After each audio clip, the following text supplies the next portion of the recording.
Handa na ba ang inyong mga puso para sa isang kwentong susubok sa ating paniniwala tungkol sa tadhana? Kumusta po kayo, mga kaibigan ng puso, at maligayang pagbabalik sa ating channel? Ako po ang inyong lingkod na muling maghahatid sa inyo ng isang salaysay na kukuha ng inyong hininga. Sabi nila, ang bawat tao ay may kanya-kanyang tahanan.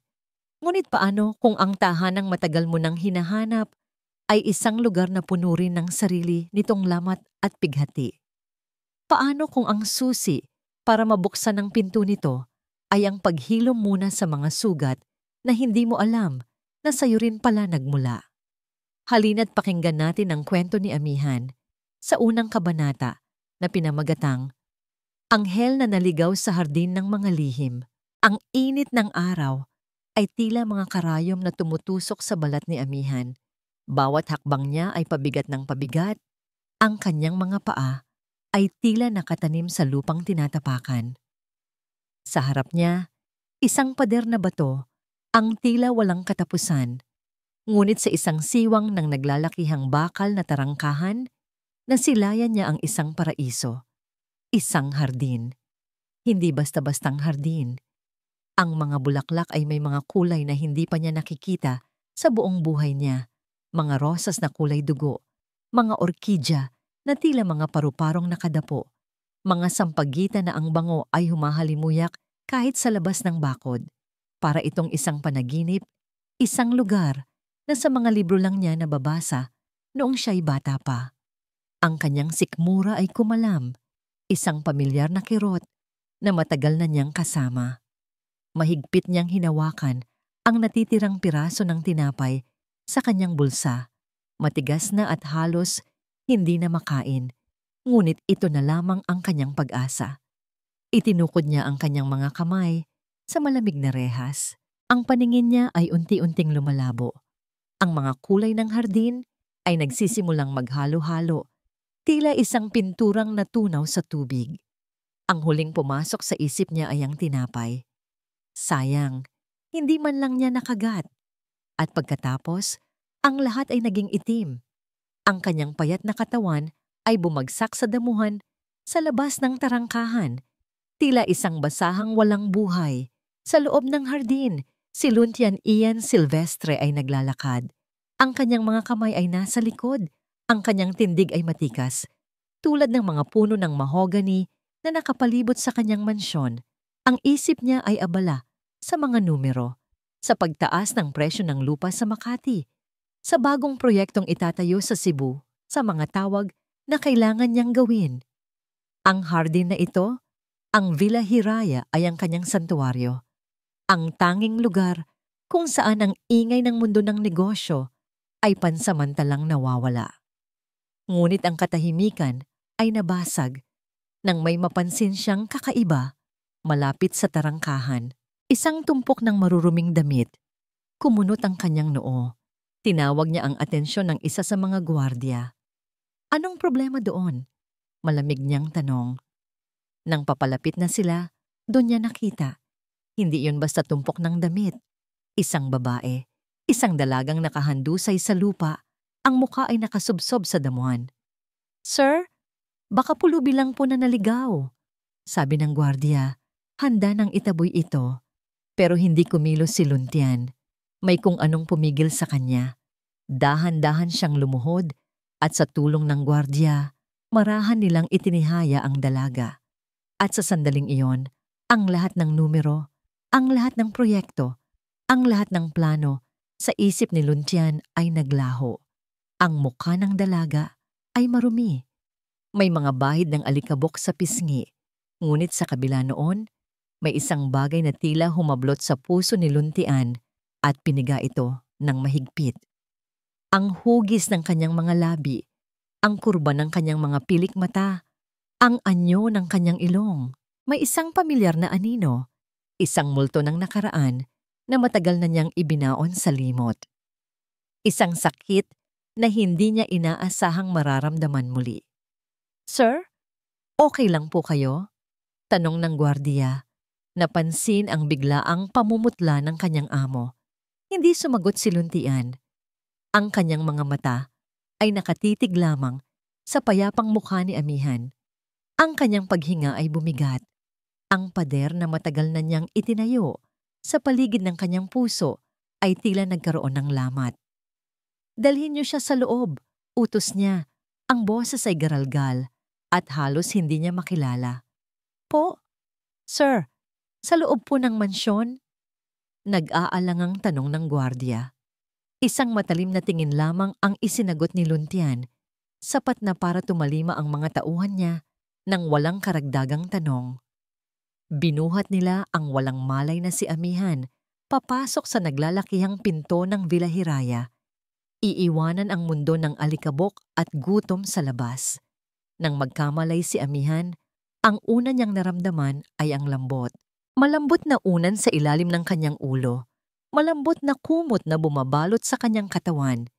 Iminulat niya ang kanyang mga mata. Isang kisameng puting-puti na may disenyong hindi niya maintindihan ang bumungad sa kanya. Dahan-dahan siyang bumangon at ang kanyang bibig ay bahagyang bumuka sa pagkamangha. Nasa loob siya ng isang kwarto na mas malaki pa sa lahat ng lugar na tinirhan niya pinagsama-sama. Ang kama ay napakalaki.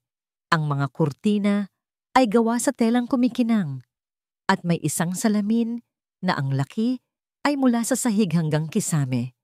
Takot ang unang pumasok sa kanyang puso. Nasaan siya?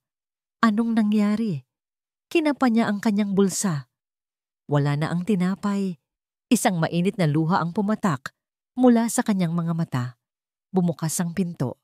Isang babaeng nakasuot ng uniforme ng kasambahay ang pumasok. May dalang isang bandehado ng pagkain. Gising ka na pala, Ineng, sabi nito na may bahagyang ngamuang ngiti. Pinapadala ito ni Sir Luntian.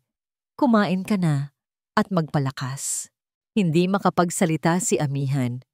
Ang amoy ng mainit na sopas at bagong sayang na kanin ay nagpatubig sa kanyang bibig, ngunit ang kanyang pagkalito at takot ay mas nangingibabaw. Samantala, sa ibaba, kinakausap ni Luntian ang kanyang hepe de pamilya, si Manang Fe. Manatili muna siya rito. Bigyan niyo siya ng maayos na damit at pagkain. Hayaan niyo siyang magpahinga.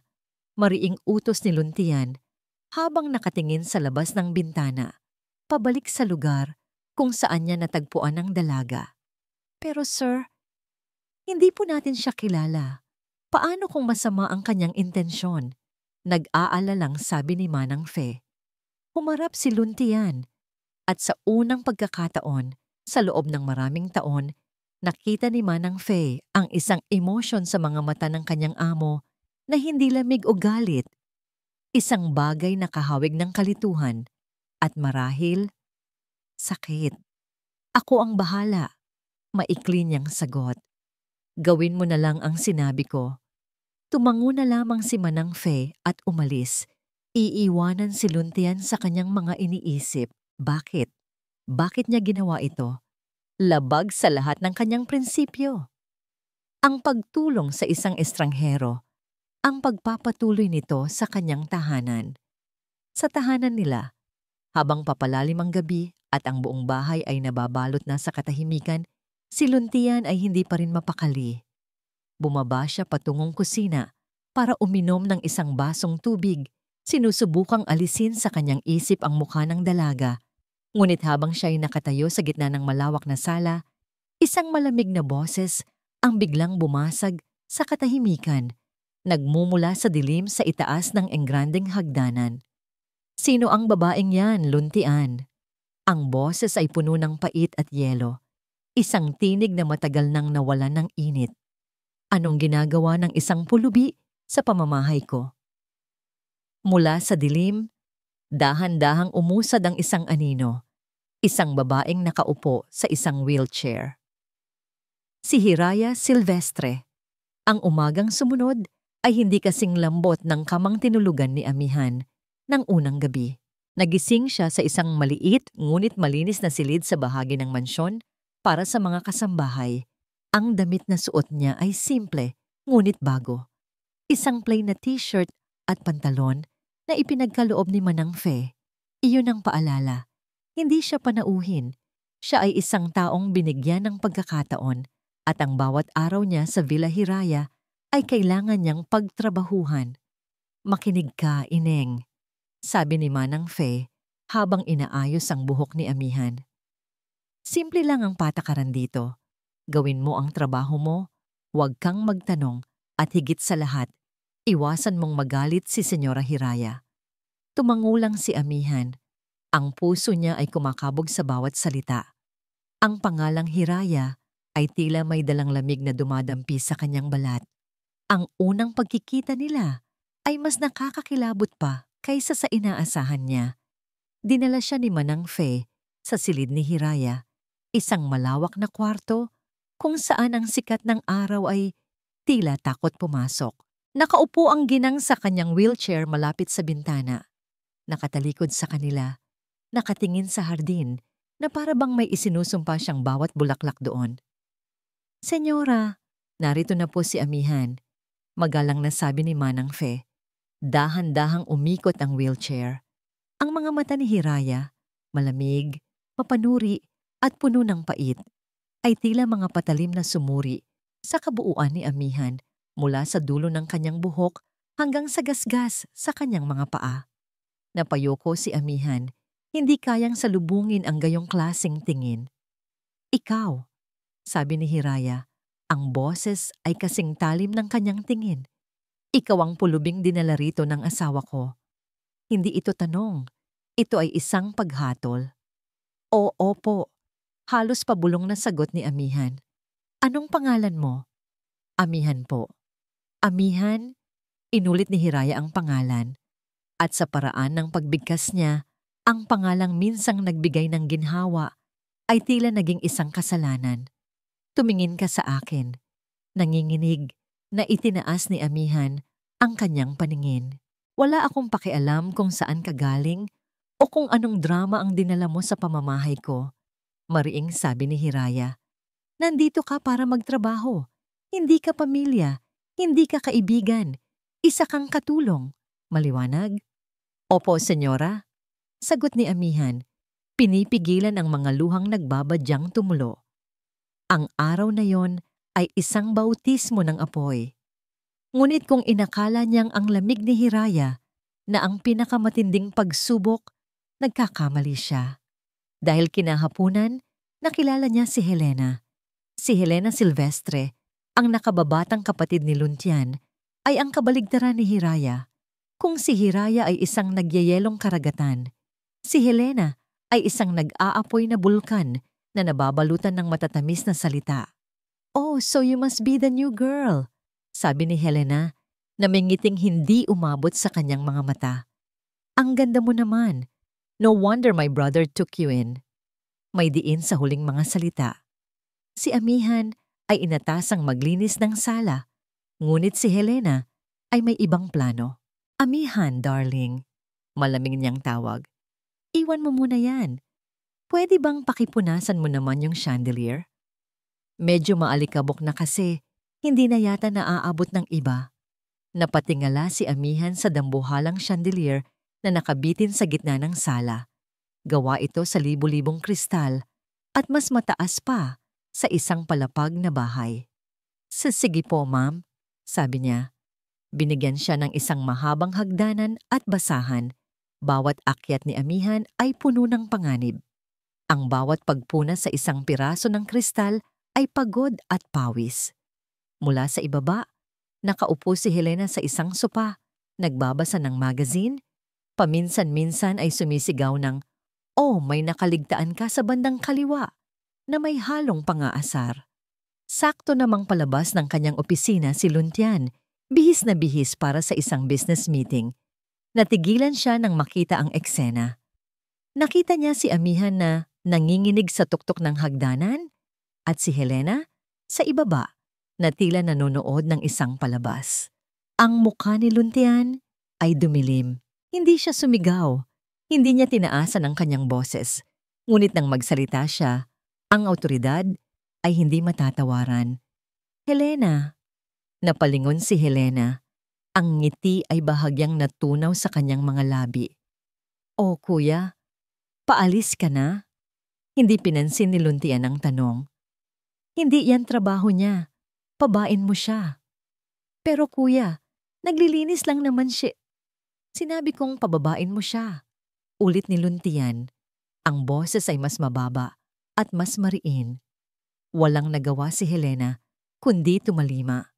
Sige na, bumaba ka na raw. Sabi niya kay amihan, hindi maitago ang inis sa kanyang boses. Dali-daling bumaba si amihan, ang puso ay naghahabulan. Nagtama ang kanilang mga mata ni Luntian, 1 segundo lang. Ngunit sapat na iyon para makita niya ang isang bagay na hindi niya maintindihan sa mga mata nito. Pagkatapos ay tumalikod na ito at nagpatuloy sa paglakad palabas ng pinto na para bang walang nangyari. Naiwan si amihan na nakatayo, nanginginig, habang nararamdaman ang matatalim na tingin ni Helena na nakatarak sa kanyang likuran. Ang pagtatanggol na yon ni Luntian ay hindi nagdulot ng ginhawa. Bagkus, tila naglagay pa ito ng isang malaking target sa kanyang likod. Nang gabing iyon, mag-isa siyang naglinis ng sahig na gawa sa marmol sa sala. Ang buong bahay ay tahimik na. Ang tanging naririnig niya ay ang tunog ng basahan na kanyang ikinukuskos sa sahig. Ang kanyang pagod na katawan ay sumisigaw na ng pahinga. Ngunit habang tinitingnan niya ang kanyang refleksyon sa makintab na sahig, sa ilalim ng liwanag ng chandelier na kanyang nilinis, isang kakaibang pakiramdam ang dumaloy sa kanya. Sa kabila ng pagod, ng takot, ng pang-aalipusta, may bubong sa ibabaw ng kanyang ulo. May pagkain sa kanyang sikmura. Sa unang pagkakataon sa loob ng mahabang panahon, naramdaman niyang ligtas siya mula sa lamig ng gabi. Isang maliit na butil ng pag-asa ang sumibol sa kanyang puso. Kinabukasan, inutusan siyang dalhan ng libro si Hiraya sa silid nito. Kumatok siya ng 3 beses bago pumasok. Naabutan niya itong nagbabasa, ngunit tila nahihirapang abutin ang isa pang libro sa mesang nasa kanyang tabi. Sa isang iglap, habang sinusubukan niyang abutin ito, nadulas ang libro mula sa kanyang mga daliri at bumagsak sa sahig. Ay! Mahinang bulalas ni Hiraya, puno ng iritasyon. Walang pag-aalinlangan, lumapit si amihan at mabilis na pinulot ang libro. Iyon ay isang natural na reaksyon, ang tumulong. Senyora, heto na po, sabi niya. Iniabot ang libro pabalik kay Hiraya. Ngunit sa pag-abot ni Hiraya sa libro, ang dulo ng kanyang mga daliri ay dumampi sa kamay ni amihan. Isang dampi lang, 1 segundo lang, ngunit para kay Hiraya, tila isang kidlat ang gumuhit sa buong katawan niya.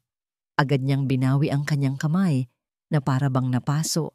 Ang kanyang mga mata ay nanlalaki sa gulat.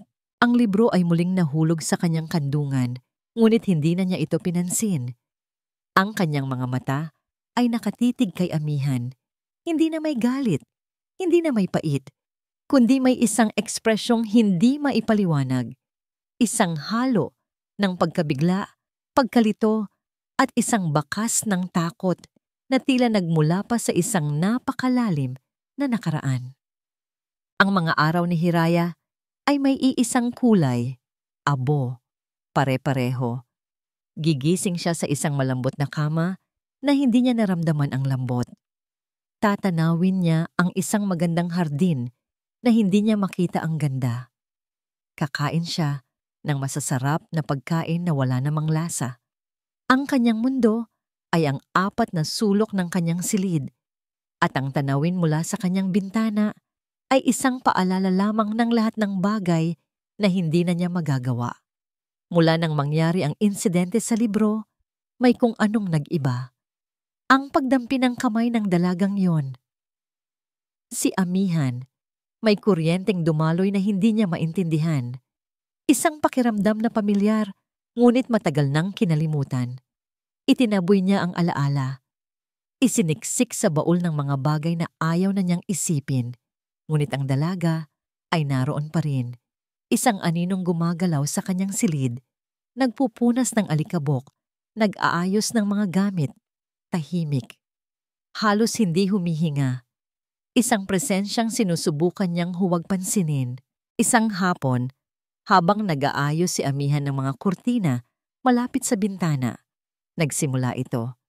Isang mahinang himig, walang liriko. Isang tunog lamang na nanggagaling sa mga labi ng dalaga habang abala ito sa kanyang ginagawa. Isang oyayi, isang kantang pampatulog. Sa una, hindi ito pinansin ni Hiraya. Isa lamang itong ingay sa katahimikan. Ngunit habang tumatagal, ang himig ay tila mga kamay na dahan-dahang humahaplos sa pader na bato na matagal na niyang itinayo sa paligid ng kanyang puso. Pamilyar. Saan niya narinig ang himig na yon? Ang isip ni Hiraya ay tila isang maalikabok na bodega na biglang binuksan. Ang himig ay ang susi. At sa pagpihit nito, isang pinto ang bumukas. Isang pinto na isinara niya maraming taon na ang nakalipas. Isang pinto patungo sa isang silid na puno ng init, ng amoy ng pulbos ng sanggol at ng maliliit na tawa. Ang himig, iyon ang kantang nilikha niya. Ang kantang siya lamang ang umaawit. Ang kantang para lamang sa kanyang munting anghel, ang kanyang nawawalang anak. Ang tasang hawak ni Hiraya ay nanginginig. Ang kanyang paghinga ay bumibilis. Ang mga alaala ay bumuhos na parang lumaragas ang ilog. Ang maliliit na daliri ng kanyang sanggol na kumakapit sa kanya. Ang mga ngiti nitong walang muwang. Ang init ng katawan nito sa kanyang dibdib. At pagkatapos, ang sakit, ang pagkawala, ang walang katapusang gabi ng pag-iyak. Ang himig ay nagpatuloy, inosente at walang kamalay-malay. Tug, tug, tug. Ang tibok ng kanyang puso ay tila isang tambol na nagbabanta. Hindi maari. Ang tasa ng tsaa ay bumagsak mula sa kanyang nanginginig na kamay. Blag! Ang tunog ng nabasag na porselana ay tila isang putok ng baril sa katahimikan ng silid. Napatigil si amihan, ang muka ay puno ng gulat at takot. Agad siyang lumingon kay Hiraya. "Senyora, ayos lang po kayo?" Ngunit hindi na siya ang dating Hiraya na puno ng pait. Ang babaeng nakatingin sa kanya ngayon ay may mga matang nanlalaki. Ang muka ay putlang-putla at ang mga labi ay nanginginig para siyang nakakita ng isang multo. "Saan?" Ang boses ni Hiraya ay basag at halos hindi marinig. "Saan mo narinig ang kantang yan?" Nagtaka si amihan. "Po? Aling kanta po?" "Ang hinaham mo," sigaw ni Hiraya. Ang kontrol na laging nariyan ay biglang nawala. "Sagutin mo ako. Sino ang nagturo sa'yo niyan?" Napaatras si amihan, takot na takot sa biglaang pagsabog ng ginang. Wala po. Hindi ko po alam, senyora. Bigla na lang po. Lumabas sa isip ko. Pasensya na po." Ang kanyang inosenteng sagot ay tila isang sundang na lalong sumugat sa puso ni Hiraya. Bigla na lang lumabas? Paanong ang isang himig na ibinaon na niya sa pinakamalalim na bahagi ng kanyang kaluluwa ay bigla na lang lilitaw sa mga labi ng isang estranghera? Narinig ni Luntian ang tunog ng nabasag na gamit mula sa kanyang opisina sa kabilang pasilyo. Agad siyang napatayo. Bihira ang anumang malakas na ingay sa bahaging iyon ng mansyon, lalo na mula sa silid ni Hiraya. Mabilis siyang naglakad patungo sa silid. Nang buksan niya ang pinto, isang eksena ng kaguluhan ang bumungad sa kanya. Mga bubog ng tasa sa sahig. Isang natarantang si amihan na nakatayo sa isang sulok. At si Hiraya, natigilan si Luntian. Sa loob ng maraming taon, sanay na siyang makita si Hiraya na galit, malungkot, o walang emosyon. Ngunit ngayon, ang nakikita niya ay isang bagay na iba. Ang kanyang asawa ay buhay. Hindi masaya, ngunit buhay na buhay sa isang emosyong matagal na niyang hindi nakikita. Isang matinding pagkabigla na may halong sakit at pagkalito. "Anong nangyayari dito?" tanong niya. Ang boses ay kalmado, ngunit may bigat. "Palabasin mo siya," utos ni Hiraya. Hindi inaalis ang tingin kay amihan. Palabasin mo ang babaeng yan. Tumingin si Luntian kay amihan na ang mga mata ay puno na ng luha. Mayroon siyang 1,000 tanong, ngunit alam niyang hindi ito ang tamang oras. Amihan, sige na. Bumalik ka muna sa kwarto mo. Mahinahon niyang sabi. Mabilis na tumalima si amihan. Halos takbuhin ang daan palabas. Iiwanan ang mag-asawa sa bigat ng katahimikan. Nilapitan ni Luntian si Hiraya. Anong ginawa niya? Hindi sumagot si Hiraya. Ang kanyang mga mata ay nakatitig sa kawalan, sa isang lugar na siya lang ang nakakakita. Nang gabing iyon, hindi kumain si Hiraya. Hindi rin ito nagsalita. Kinagabihan, hindi mapakali si Luntian. May nagbago. Ang katahimikan ni Hiraya ngayon ay hindi ang karaniwang lamig. Ito ay isang katahimikang may laman, may bigat. Dumaan siya sa tapat ng silid nito. Bahagyang nakaawang ang pinto. Sumilip siya sa loob. Ang ilaw lamang mula sa isang maliit na lamp ang nagbibigay liwanag sa silid. At sa gitna ng dilim, nakita niya si Hiraya. Nasa kandungan nito ang isang maliit na kahon na gawa sa kahoy. Isang kahon na 10 taon na di siyang hindi nakitang binuksan nito. Ang memory box. Dahan-dahan, nanginginig ang mga kamay. Binuksan ni Hiraya ang kahon.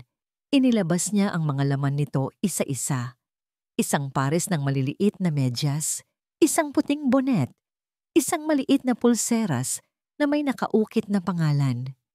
At sa ilalim ng lahat, isang litrato ng isang sanggol na nakangiti. Walang tunog, walang hagulgol. Ngunit nakita ni Luntian ang paggalaw ng mga balikat nito. Nakita niya ang mga luhang walang tigil na dumadaloy sa mga pisngi nito. Tumutulo sa litratong hawak niya. Umiiyak si Hiraya sa paraang hindi pa niya nakikita dati. Isang pag-iyak na tahimik, malalim, at puno ng sakit na kinimkim sa loob ng 1 dekada. Isang bagay ang malinaw kay Luntian.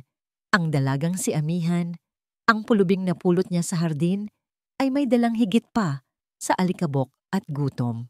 May dala siyang isang susi. Isang susi na hindi niya alam kung ano ang kayang buksan at mas lalong hindi niya alam kung handa ba silang harapin kung ano man ang nasa likod nito. Sa kabilang dulo ng pasilyo, nakatago sa dilim, may isa pang pares ng mga mata ang nakasaksi sa lahat. Si Helena. Narinig niya ang pag-uusap kanina. Narinig niya ang tanong tungkol sa kanta. At ngayon, nakikita niya ang reaksyon ni Hiraya.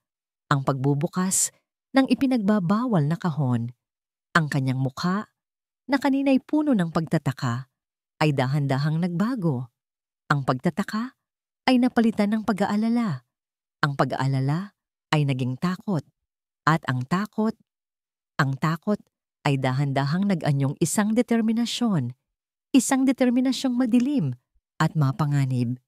Hindi niya hahayaang may isang estrangherong sumira sa mundong matagal na niyang pinagsisikapang maging bahagi. Pagkatapos ng insidente sa nabasag na tasa at sa himig na nakalimutan, isang kakaibang katahimikan ang namagitan sa kanila ni Hiraya. Hindi na ito ang dating lamig na tumatagos sa buto, kundi isang katahimikang may pag-iingat, may pag-uusisa.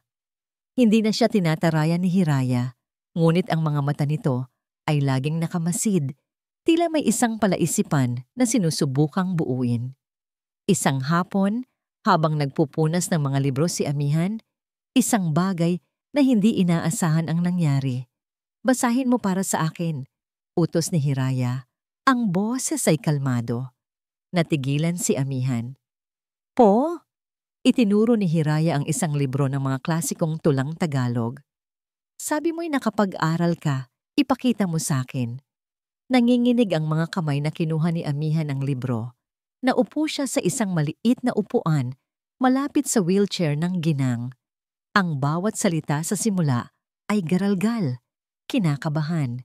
Ngunit habang tumatagal, ang ganda ng mga tula ay umagos sa kanyang boses. Ang kwento ng pag-ibig at pag-asa ay pumuno sa silid na dati puno lamang ng pighati. Hindi niya namalayan, ipinikit na pala ni Hiraya ang mga mata nito. Ang mga balikat na laging tensyonado ay bahagyang nag-relax. Ang mga guhit ng pait sa mukha nito ay tila nabawasan. Sa loob ng isang oras na yon, hindi sila ang reyna at ang pulubi. Sila ay dalawang babaeng dinadala ng mga salita sa ibang mundo. Para kay Amihan, iyon ay isang sinag ng araw sa gitna ng madilim na kalangitan. Isang patunay na marahil may lugar para sa kanya sa bahay na ito. Mula sa bahagyang nakaawang na pinto, nasaksihan ni Helena ang lahat. Nakita niya ang pagbabasa ni Amihan. Nakita niya ang pagpikit ng mga mata ni Hiraya. Nakita niya ang isang bagay na kinatatakutan niya ng husto. Koneksyon. Ang kanyang mga daliri ay humigpit sa pagkakahawak sa kanyang mamahaling telepono. Isang apoy ng galit at takot ang biglang sumiklab sa kanyang dibdib. Ang dalagang iyon, ang pulubing iyon, paano niya nagagawang pasukin ang mundo ni Hiraya sa paraang hindi nagawa ni Numan kahit siya. Si Helena ang laging nandyan. Siya ang bumibisita, nagdadala ng mga regalo, nagkukwento para lang suklian ng malamig na tingin. Ngayon, itong babaeng walang pangalan, na galing sa kung saang basurahan, ay nagtagumpay sa isang hapon lang? Hindi maaari. Ang takot na unang naramdaman niya noong gabing umiyak si Hiraya ay bumalik, mas matindi. Ang Amihan na ito ay hindi lang isang katulong. Isa siyang banta, isang anino mula sa nakaraan na may kakayahang sirain ang lahat ng meron siya, ang kanyang posisyon, ang kanyang mana, ang kanyang buhay sa Villa Hiraya. Kailangan niyang gumawa ng paraan, kailangan niyang ipaalala sa lahat, lalo na sa kanyang kuya Luntian, kung saan talaga nababagay ang mga taong tulad ni Amihan. Isang ngiting mapanlinlang ang sumilay sa kanyang mga labi. Naglakad siya pabalik sa kanyang silid na may isang plano. Isang maliit na plano. Isang paunang lasa lamang. Kinabukasan, isang maliit na komosyon ang naganap sa sala. Nawawala. Malakas na sabi ni Helena, ang boses ay puno ng pagkataranta. Ang paborito kong brooch. Ang regalo pa naman sa akin ni Mommy. Ang lahat ng kasambahay ay nagpanik. Si Manang Faye ay nagsimulang mag-utos na hanapin ito. Saan mo ba huling nakita, Helena? Tanong ni Luntian na pababa na ng hagdan. Handa nang pumasok sa opisina. Dito lang sa mesa, kuya. Sigurado ako. Sabi ni Helena, ang mga mata ay pasimpleng tumingin sa direksyon ni Amihan na kasalukuyang nag-aayos ng mga unan sa sopa. Walang kamalay-malay. Hay! Baka naman may nakapulot lang at nakalimutang isauli. Hanapin ninyong mabuti, utos ni Luntian. Makalipas ang ilang minuto, isa sa mga bagong katulong ang sumigaw. Ma'am Helena, ito po ba? Nakahinga ng maluwag ang lahat, ngunit ang ginhawa ay agad na palitan ng tensyon. Saan mo nahanap? Tanong ni Helena. Di doon po sa bulsa ng apron na ginamit ni Amihan kahapon. Nakasampay po sa laundry area. Lahat ng mga mata ay napunta kay Amihan. Ang kulay sa kanyang muka ay biglang nawala. Ano? Halos pabulong niyang sabi. Hindi. Imposible yan. Anong ibig sabihin nito? Tanong ni Helena. Ang boses ay nagbago mula sa pagkataranta patungo sa pag-aakusa. Amihan? Si Luntian ay lumapit. Tiningnan niya ang brooch sa kamay ng katulong. Pagkatapos ay tumingin siya kay Amihan na ang mga mata ay puno na ng luha at pagkalito. Nakita niya ang takot, ang pagtanggi, at wala siyang nakitang bakas ng kasinungalingan. Hindi ko po kinuha yan, sir. Umiiyak na sabi ni Amihan. Pangako po. Pero paanong napunta sa bulsa mo? Giit ni Helena. Amihan, akala ko pa naman, tinulungan ka ng kapatid ko. Tinitigan ni Luntian si Amihan. Ang isip niya ay nagsasabing malinaw ang ebidensya. Ngunit ang puso niya, ang kanyang instinto, ay nagsasabi ng iba. Ang mga matang yun. Ang mga matang nagpapaalala sa kanya ng isang nakaraang puno ng sakit. Hindi iyon mga mata ng isang magnanakaw.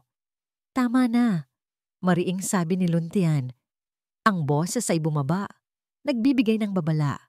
Tumingin siya Hindi kay amihan, kundi kay Helena. Baka nalaglag lang.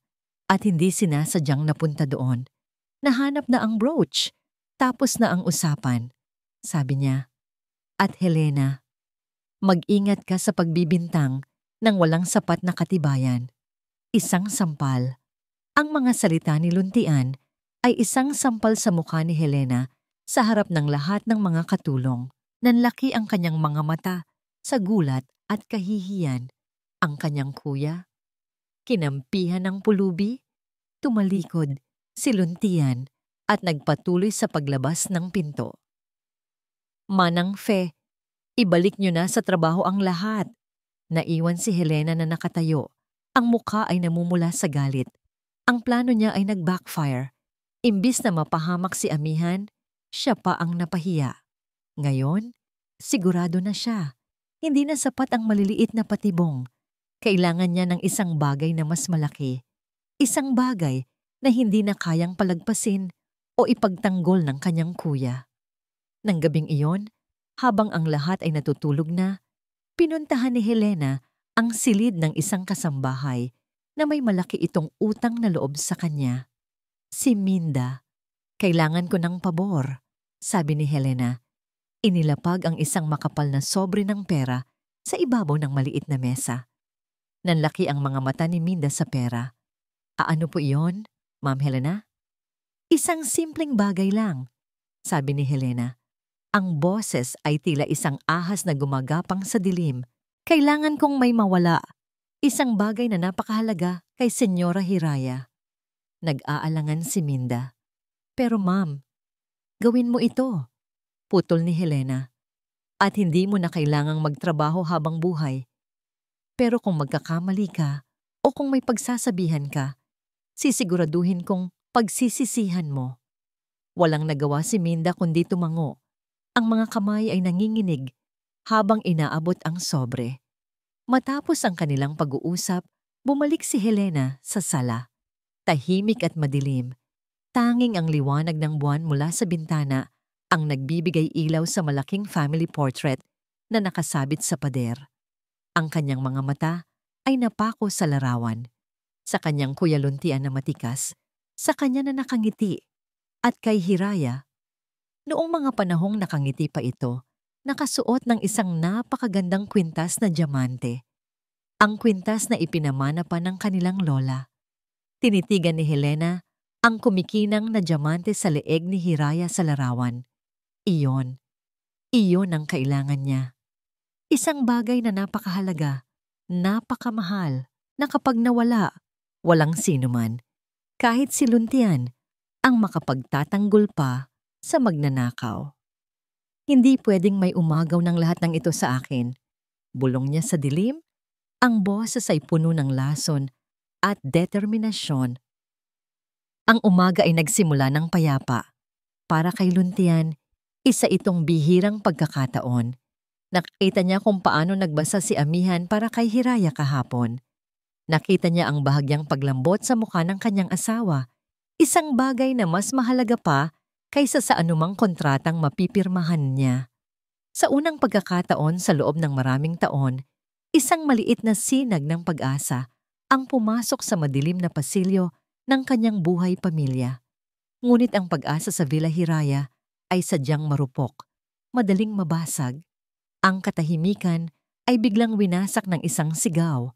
Isang sigaw na puno ng purong panik at pagkawala. Wala! Wala dito!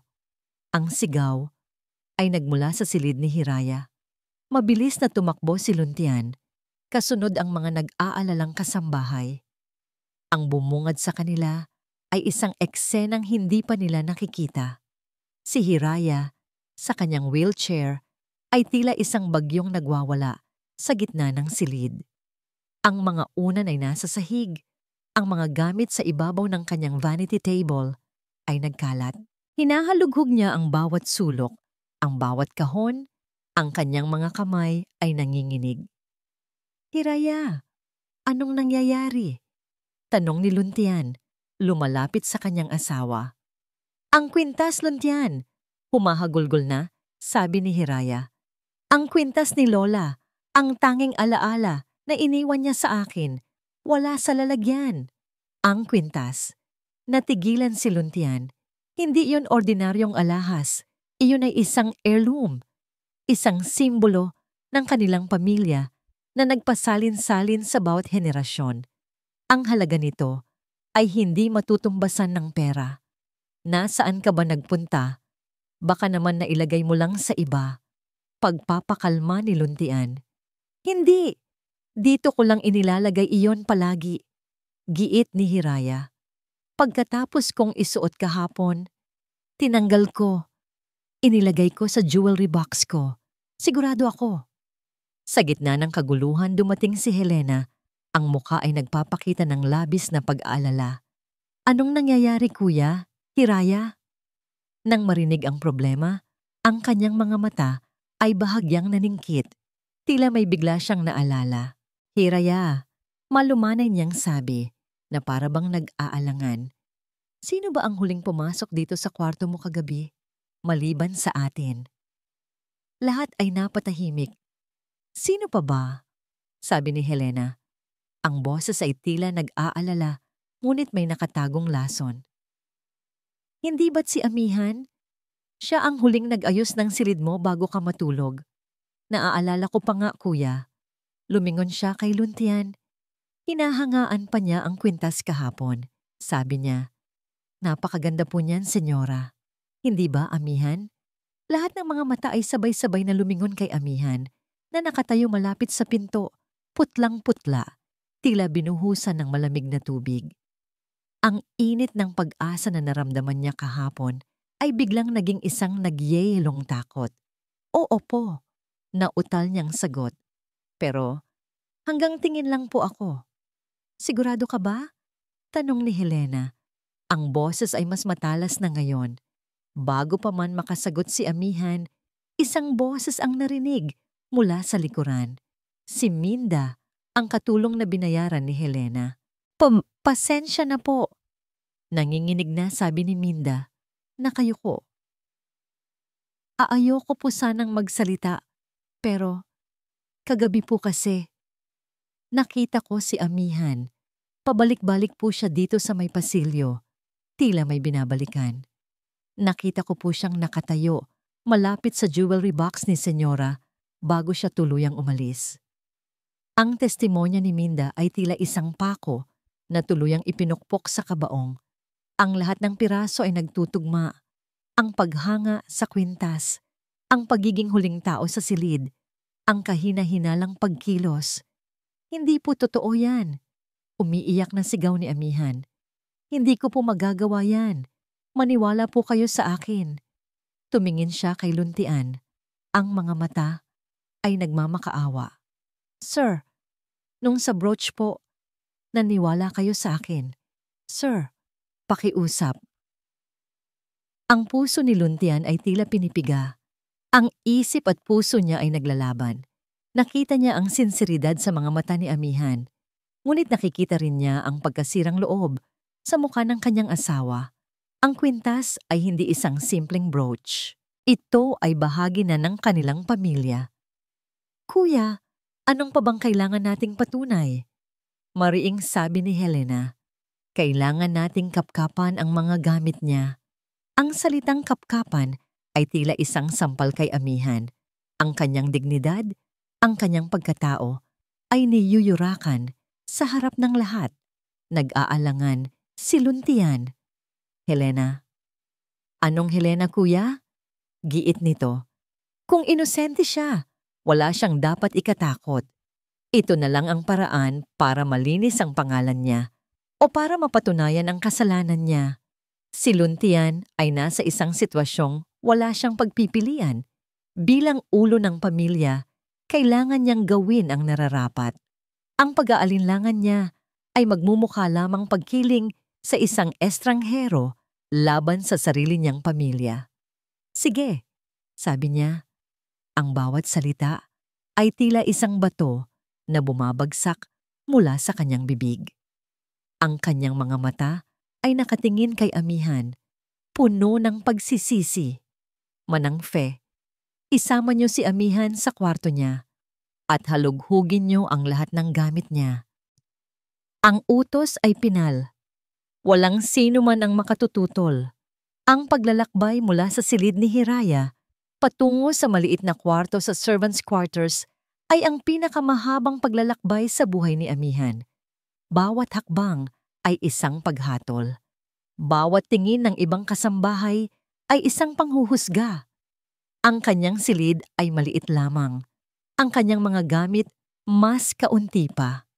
Isang maliit na bag na luma kung saan nakatago ang 2 pares ng damit na bigay sa kanya at ang luma niyang bestida na sira-sira na.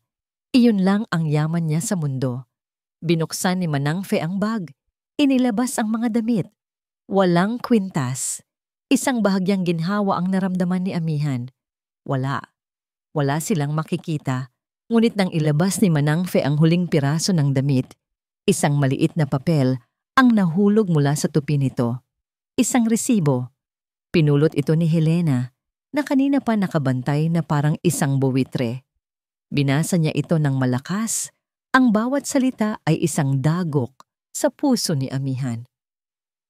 Resibo mula sa Sanglaan ng Pag-asa. Natigilan ng lahat. Ang katahimikan ay nakakabingi. Ngumisi si Helena. Isang ngangising tagumpay. Itinaas niya ang kapirasong papel para makita ng lahat. Ito na ang patunay. Halos isigaw niya. Ang boses ay umaalingaw-ngaw sa buong pasilyo.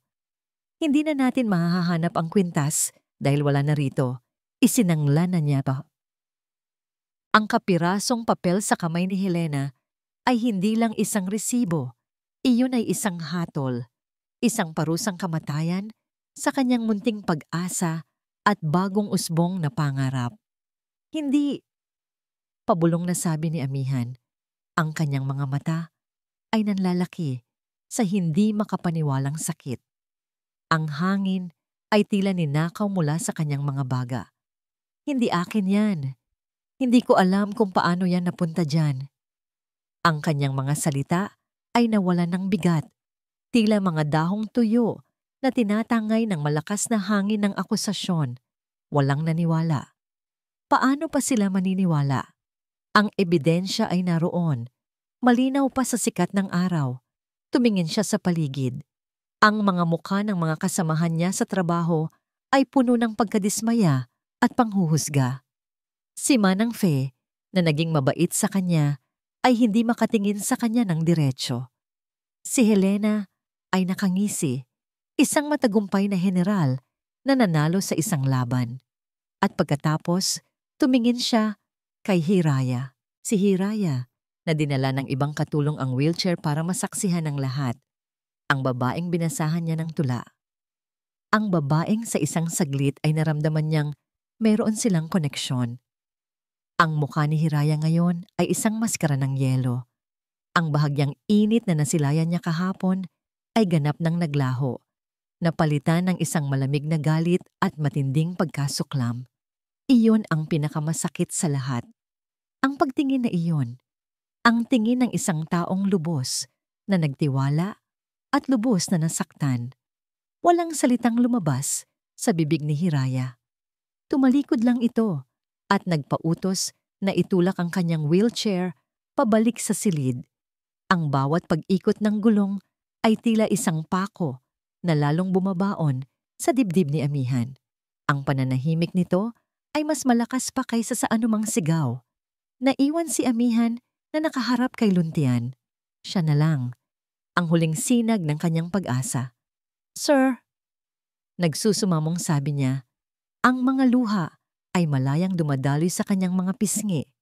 "Pakiusap, maniwala po kayo sa akin. Hindi ko po magagawa yon. Alam niyo po yan. Sir, pakiusap." Lumapit si Luntian. Ang kanyang mukha ay isang komplikadong mapa ng sakit, pagkadismaya at pagkalito. Ang lalaking laging kontrolado at kalmado ay nagpapakita ngayon ng lamat. May isang bahagi sa kanya na gustong maniwala sa dalaga. Ang kanyang instinto, ang kakaibang koneksyon na naramdaman niya mula pa noong una, ay sumisigaw na inosente ito. Ngunit ang katotohanan ay nakatambad sa harap niya. Ang resibo, ang galit ng kanyang asawa, ang kahihiyan sa kanyang pamilya. Bakit, amihan? Tanong niya. Ang boses ay puno ng pait at bigat. Bakit? Ibinigay namin sa iyo ang lahat. Isang tahanan, pagkain, isang pagkakataon. Bakit mo sinira ang tiwala namin? Ang tanong na yon, ang tuluyang dumurog sa puso ni amihan. Hindi niya hiniling na maniwala ang lahat. Ngunit siya, umasa siyang maniniwala siya. Hindi ko po sinira. Humahagulgol niyang sabi. May naglagay lang po niyan dyan. Pinlano po ang lahat ng ito. At sino naman ang gagawa niyan sa'yo? Sabat ni Helena, ang boses ay puno ng pang-uuyam. Isang hamak na pulubi na walang kaaway? Huwag ka nang gumawa ng kwento, amihan. Umamin ka na lang. Tawagin na ang mga pulis, kuya. Sabi ni Helena, handa nang tapusin ang lahat. Ipakulong natin ang magnanakaw na yan. Napapikit si amihan. Pulis, kulungan. Ang kanyang buhay, na ngayon pa lang nagsisimulang magkaroon ng anyo, ay tuluyan ng magiging isang bangungot. Huwag! Isang salita lang mula kay Luntian, ngunit sapat na yon para mapatigil ang lahat. Napatingin si Helena sa kanya, hindi makapaniwala. Ano? Kuya? Ninakawan niya tayo. Iminulat ni Luntian ang kanyang mga mata. Tinitigan niya si amihan, isang tinging puno ng bigat at pinal na desisyon. Ang pagtitiwala ay nawala na. Napalitan ng isang bagay na mas malalim at mas masakit. Isang pagkadismayaya na hindi na kayang ayusin. Hindi ko tatawagin ang pulis, sabi niya. Ang boses ay malamig at walang emosyon. Hindi ko nahahabaan pa ang iskandalong ito. Ayokong madungisan pa ang pangalan ng pamilyang ito dahil sa'yo. Bawat salita ay isang sampal. Bawat salita ay isang patunay na para sa kanila, siya ay isang dumi na kailangang walisin at itago. Pero bukas na bukas din, pagpapatuloy niya, ang kanyang mga mata ay hindi bumibitaw sa mga mata ni amihan. Sa unang sikat ng araw, gusto kong umalis ka na sa bahay na ito at huwag ka nang magpapakita pa sa amin kahit kailan. Iyon na, ang huling pako. Ang pinto ng paraiso ay marahas na isinara sa kanyang harapan. Ang tahanang inakala niyang natagpuan na niya ay isa lamang palang pansamantalang silungan na ngayon ay ipinagkakait na sa kanya. Tumango si amihan, hindi na dahil sa pagsang-ayon, kundi dahil wala nang natitirang lakas sa kanya para tumutol. Ang kanyang mga luha ay tuyo na. Ang kanyang puso ay manhid na. Wala nang masasakit pa sa sandaling iyon. Tumalikod siya at dahan-dahang naglakad, pabalik sa kanyang maliit na silid.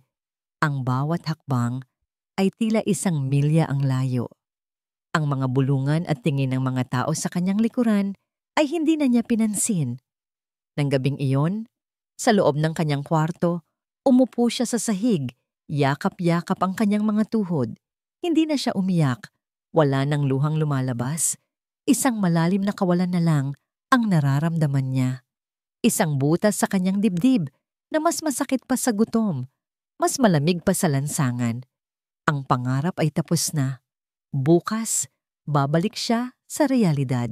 Bukas, muli siya ngang magiging isang anino sa syudad, isang taong walang pangalan, walang tahanan.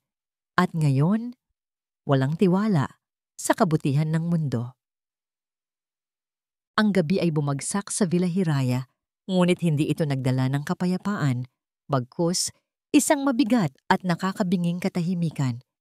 Sa kanyang opisina, nagkulong si Luntian, napapaligiran ng mga dokumento at kontrata na dati nagbibigay sa kanya ng kapanatagan. Ngayon, ang mga ito'y tila mga walang buhay na papel lamang. Ang kanyang isip ay wala sa mga numero. Ito'y paulit-ulit na bumabalik sa isang pares ng mga matang puno ng luha at pagmamakaawa.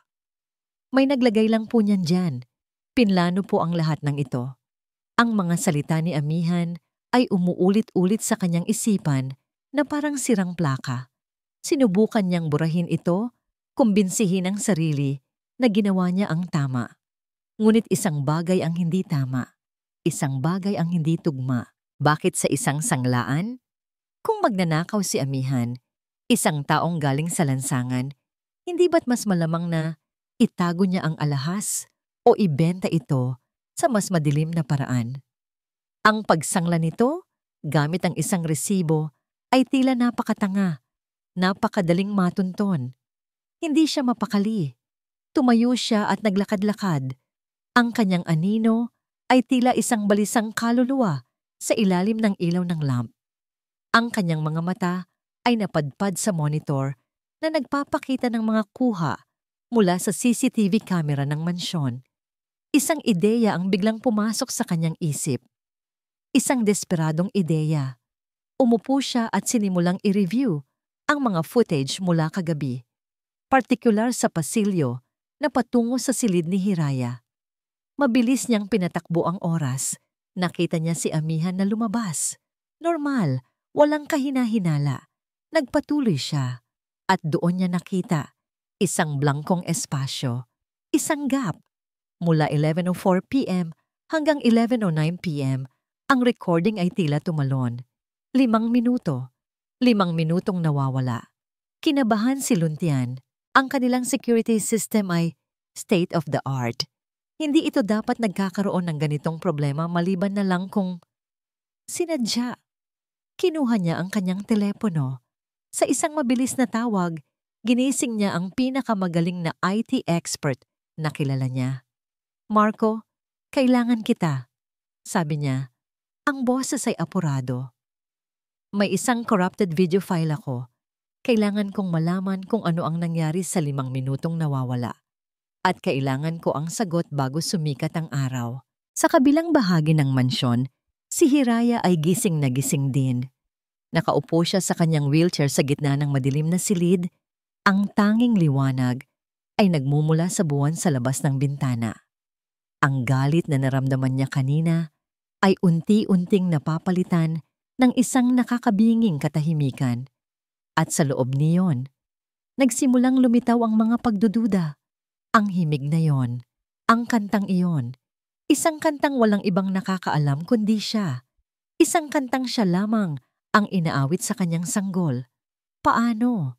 Ang kanyang mga kamay ay kusa ng gumalaw patungo sa memory box na muli niyang binuksan kagabi. Muli niyang kinuha ang maliit na litrato ng kanyang sanggol, ang kanyang munting diwa. Tinitigan niya ang litrato. Sinusubukang hanapin ang isang bagay, kahit ano, na maaaring magpatunay o magpasinungaling sa kanyang naguguluhang isip. At doon niya nakita isang maliit na marka sa likod ng tenga ng kanyang sanggol sa litrato. Halos hindi ito mapansin. Isang maliit na batik na hugis bituin. Ang kanyang birthmark. Isang alaala ang biglang pumasok sa isip ni Hiraya. Malinaw na parang kristal. Isang hapon, ilang araw pa lang ang nakalipas, nag-aayos si amihan ng mga bulaklak sa florera. Upang hindi mahulog ang buhok sa kanyang mukha, itinali niya ito pataas. Sa sandaling iyon, sa ilalim ng liwanag mula sa bintana, nasilayan ni Hiraya ang likod ng tenga ng dalaga. Mayroon din itong marka. Noong una, hindi niya ito pinansin. Isang ordinaryong nunal lamang sa kanyang isip. Ngunit ngayon, sa alaala, ang hugis ay tila nagiging pamilyar. Isang maliit na batik na hugis bituin. Hindi. Imposible. Hindi ito maaaring mangyari. Ang kanyang puso ay nagsimulang tumibok ng napakabilis. Ang pag-iisip pa lang ay isang kabaliwan. Isang desperadong pagkapit ng isang inang nangungulila. Ngunit ang himig, at ngayon, ang marka. 2 piraso ng isang palaisipan na hindi niya alam na kanyang binubuo. At bigla, isang 3 piraso ang sumulpot sa kanyang isipan, si Helena. Naalala niya ang itsura ni Helena kanina. Ang pagkataranta nito ay tila isinaulo. Ang paraan ng pagturo nito kay amihan ay masyadong mabilis, masyadong handa. Si Helena, na laging nagpapakita ng kabaitan, Ngunit sa likod ay nararamdaman niya ang inggit. Si Helena, na higit sa lahat, ang makikinabang kung ang anumang koneksyon sa nakaraan ay mananatiling nakabaon. Ang pagdududa ay tila isang lason na gumapang sa kanyang mga ugat.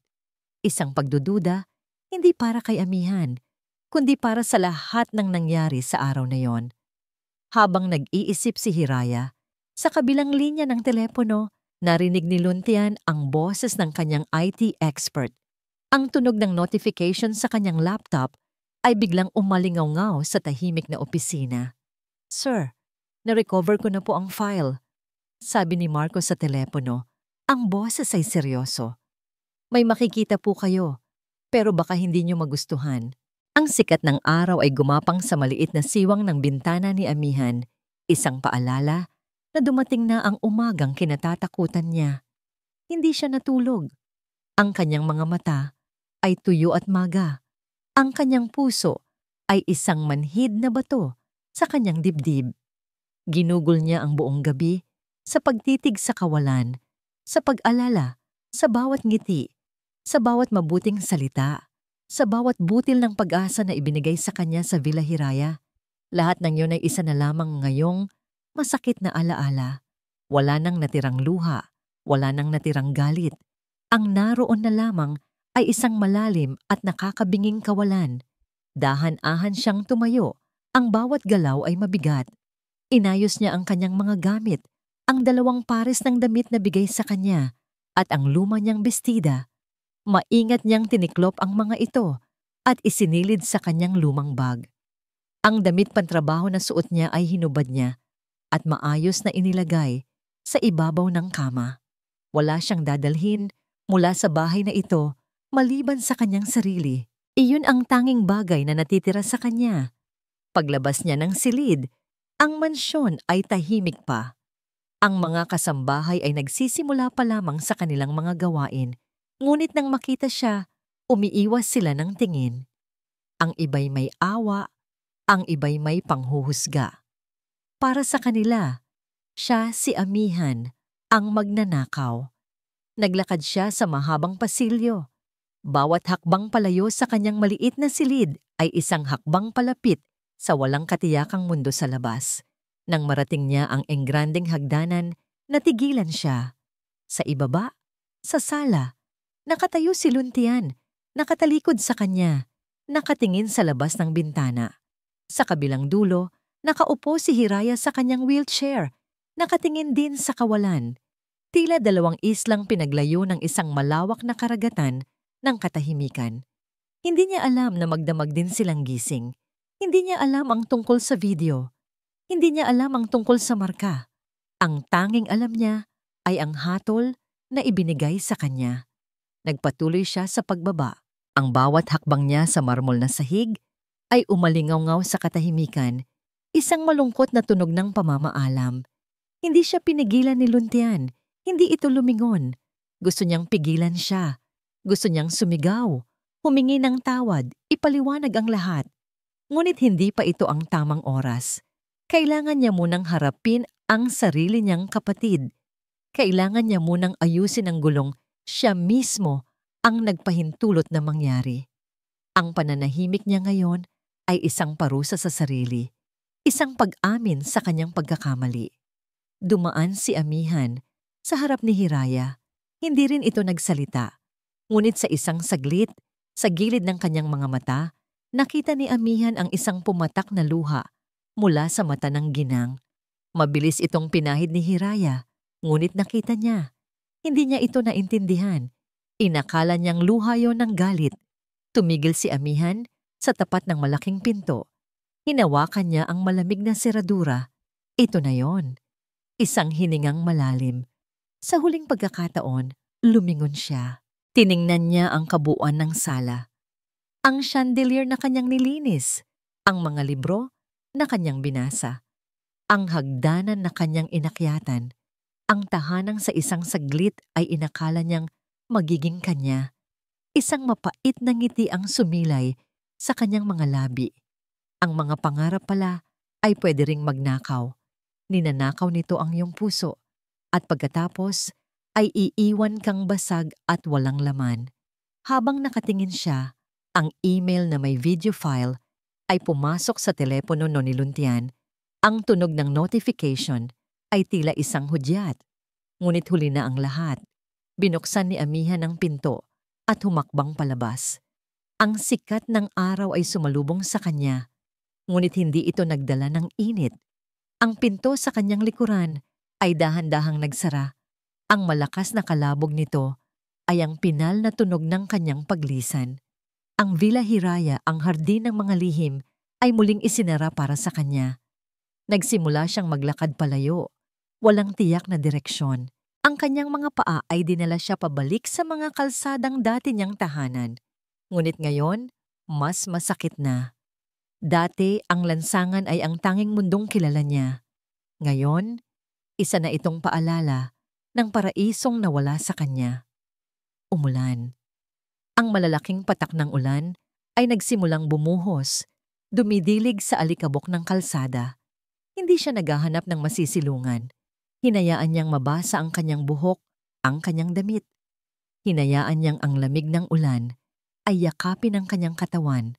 Umaasang kaya nitong palamigin ang apoy ng sakit sa kanyang kalooban. Wala na siyang tahanan, wala na siyang pangalan, wala nang naniniwala sa kanya. Ang lahat ay nawala.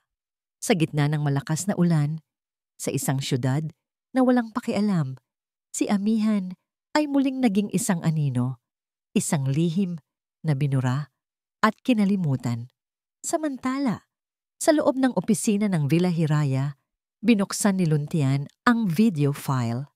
Ang screen ay nagliwanag at ang kanyang mundo ay nagsimulang gumuho. Napanood niya ang lahat. Ang pagpasok ni Helena, ang pagnakaw sa kwintas, ang paglagay ng resibo sa apron ni Amihan. Bawat segundo ay isang patalim na sumasaksak sa kanyang puso. Ang kanyang kapatid, ang kanyang sariling dugo. Isang sigaw na puno ng galit at pagsisisi ang kumawala mula sa kanyang lalamunan. Isang sigaw na narinig sa buong mansyon, ngunit hindi na narinig ng dalagang naglalakad ng mag-isa sa ilalim ng ulan. Ang sigaw ni Luntian ay umalingaw-ngaw sa buong mansyon. Isang tunog na hindi pa naririnig ng sinuman sa loob ng Villa Hiraya. Ito ay sigaw ng isang taong sinaksak ng patalikod. Isang sigaw ng matinding pagsisisi at nag-aapoy na galit. Hindi na siya nag-aksaya ng panahon. Gamit ang intercom sa kanyang opisina, tinawag niya ang kanyang kapatid sa isang boses na kasing lamig ng yelo. Helena, pumunta ka sa opisina ko. Ngayon din. Pumasok si Helena, makalipas ang ilang sandali. Ang mukha ay may bahid ng pagtataka, ngunit meron ding kasiyahan.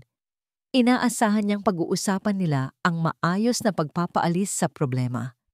Ngunit ang bumungad sa kanya ay hindi ang kanyang Kuya Luntian na kontrolado. Ang lalaking nakatayo sa harap niya ay tila isang estranghero. Ang mga mata ay nagbabaga. Ang panga ay mariing nakatiim. Kuya, may problema ba? Malambing niyang tanong, sinusubukang itago ang kaba. Hindi nagsalita si Luntian. Dahan-dahan na may nakakakilabot na katahimikan, inikot niya ang laptop sa ibabaw ng kanyang mesa para humarap ito kay Helena. Pamilyar ang nasa screen, ang pasilyo, at pagkatapos, pinindot niya ang play. Napanood ni Helena ang kanyang sarili. Napanood niya ang bawat hakbang, ang bawat galaw, ang pagpasok sa silid, ang paglabas na may dalang kwintas, ang pagpunta sa laundry area, ang paglagay ng resibo sa apron ni Amihan. Ang kulay sa kanyang muka ay unti-unting nawala. Ang kanyang mga labi ay nanuyo. Ang mundo niya ay gumuho sa loob ng 5 minutong video na yon. Nang matapos ang video, isang nakabibinging katahimikan ang namayani. Bakit? Tanong ni Luntian. Ang bawat letra ay puno ng pinipigilang galit. Isang salita lang, Helena. Bakit? Kuya, hindi yan totoo. Peke yan. Gawa-gawa lang yan para siraan ako. Desperada niyang sabi. Sinunggaling. Ang sigaw ni Luntian ay tila isang kulog na yumanig sa buong silid. Sa isang mabilis na galaw, Hinampas niya ang kanyang kamao sa mesa na nagpatilapon sa ilang mga papel. Huwag na huwag mo akong gagawing tanga, Helena. Nakita ko ang lahat. Sinira mo ang isang inosenteng tao. Ipinahamak mo siya dahil sa ano? Sa isang pirasong alahas? Napaiyak si Helena, hindi na dahil sa pagkukunwari, kundi dahil sa purong takot. Isinandal niya ang sarili sa pader na para bang wala ng lakas ang kanyang mga tuhod. Hindi lang dahil sa kwintas. Humahagulgol niyang sigaw. Hindi mo naiintindihan, kuya. Ipaintindi mo sa akin. Dahil sa kanya. Patuloy ni Helena, ang kanyang mga mata ay nag-aapoy sa galit at inggit. Dahil sa babaeng yon, mula nang dumating siya, nagbago ang lahat. Nagbago ka. Pati si Hiraya nagbago. Nakita ko, kuya, nakita ko kung paano siya tinitingnan ni Hiraya. Nakita ko kung paano ka nag-aalala sa kanya. Ang kanyang pag-iyak ay naging isang desperadong pag-amin. Ang kanyang mga salita ay sunod-sunod na lumabas. Walang preno, puno ng lason na matagal na niyang kinimkim. Kamukha niya si Hiraya nung bata pa siya. Kamukha niya, kuya. Ang mga mata, ang nangiti. Alam kong siya na yon. Nararamdaman ko. At ayokong mawala sa akin ang lahat. Natigilan si Luntian. Ang galit sa kanyang dibdib ay biglang napalitan ng isang nakakagimbal na pagkabigla. Ang mga salita ni Helena ay tila isang kidlat na tumama sa kanyang utak. Kamukha niya si Hiraya. Alam kong siya na yon. Ang himig, ang reaksyon ni Hiraya, ang sarili niyang hindi maipaliwanag na pakiramdam nung una niya itong makita. Lahat ng piraso ng palaisipan ay biglang nagkadugtong-dugtong sa isang nakakakilabot na larawan. Anong ibig mong sabihin? Nauutal niyang tanong. Ang nawawalang anak ninyo, kuya. Sigaw ni Helena. Ang mukha ay basang-basa na sa luha at sipon. Alam kong siya si Diwa at kung malaman ninyo, kung bumalik siya, anong matitira sa akin? Isang palamuti na lang ulit sa pamilyang ito. Isang anino. Ayokong mangyari yon. Akin ang lahat ng ito ngayon. Akin dapat. Hindi na makapagsalita si Luntian. Ang bigat ng katotohanan ay tila isang malaking bato na dumagan sa kanya. Ang babaeng pinalayas niya. Ang babaeng hinatulan niya. Ang babaeng tinawag niyang magnanakaw ay ang kanyang sariling anak. Samantala, sa silid ni Hiraya, isang desisyon ang nabuo. Ang pagdududa ay sapat na. Ang instinto ng isang ina ay hindi maaaring magkamali. Hindi na siya maghihintay. Ginamit niya ang intercom para tawagin ang kanyang personal na driver. Manong, ihanda mo ang sasakyan. Aalis tayo. Po, senyora, saan po tayo pupunta? Nagtatakang tanong ng driver. Huwag ka nang magtanong, mariing sabi ni Hiraya. Ang boses ay nanginginig ngunit puno ng determinasyon. Dalhin mo ako sa lahat ng lugar na posibleng puntahan ng isang taong walang matutuluyan. Mga simbahan, mga parke, sa ilalim ng mga tulay. Bilisan mo. Habang si Luntian ay nakatayo pa ring tulala sa kanyang opisina, sinusubukang tanggapin ang katotohanang ibinunyag sa kanya. Biglang nagring ang kanyang telepono. Nanginginig niyang kinuha ito. Si Hiraya. Luntian. Ang boses ng kanyang asawa sa kabilang linya ay basag, puno ng pagkaapura at isang emosyong matagal na niyang hindi naririnig. Pag-asa. Luntian. Ang birthmark. Nakita ko. Totoo ang hinala ko. Siya na nga. Siya si Diwa. Ang bawat salita ay isang kumpirmasyon, isang martilyong pumupukpok sa kanyang puso. Nasaan ka? Tanong ni Luntian. Papaalis ako. Hahanapin ko siya. Luntian, kailangan nating mahanap ang anak natin.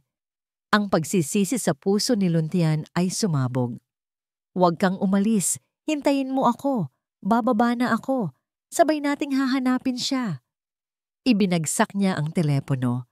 Tumingin siya kay Helena na ngayon ay nakasalampak na sa sahig, umiiyak. Ngunit wala na siyang panahon para sa galit. Isa na lang ang mahalaga.